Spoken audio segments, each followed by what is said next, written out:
اللہ فرماندے نے میں ایسا پیغمبر بھیجاں گا ثم جاکم رسول. پیر جی میں کہنے لگا میں ذرا یا اللہ وہ کیسا ہوئے گا؟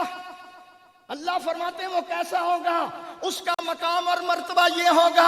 اللہ فرماتے ہیں میرا حبیب تو قدم اٹھا میں سنت بنا دوں گا، تو گفتگو کرے گا میں حدیث بنا دوں گا، تو عمل کرے گا میں شریعت بنا دوں گا. تیرے نکاح میں جو عورت آئے گی مسلمانوں کی اماں بنا دوں گا. تیرے گھر میں جو بچہ پیدا ہوگا آل رسول بنا دوں گا. تو ہاں کرے گا حلال کر دوں گا، تو نہ کرے گا حرام کر دوں گا. تو بیٹھ جائے گا زمین کو پستی دے دوں گا، تو کھڑا ہو جائے گا آسمان کو بلندی دے دوں گا. تو مسکرائے گا میں چاند اور ستاروں کو روشنی عطا کر دوں گا. میرے حبیب تو کالی کالی زلفیں چہرے پہ ڈال میں رات بنا دوں گا، زلفیں ہٹا میں دن بنا دوں گا. تو غصے میں آئے گا جہنم بنا دوں گا، تو راضی ہو میں جنت بنا دوں گا.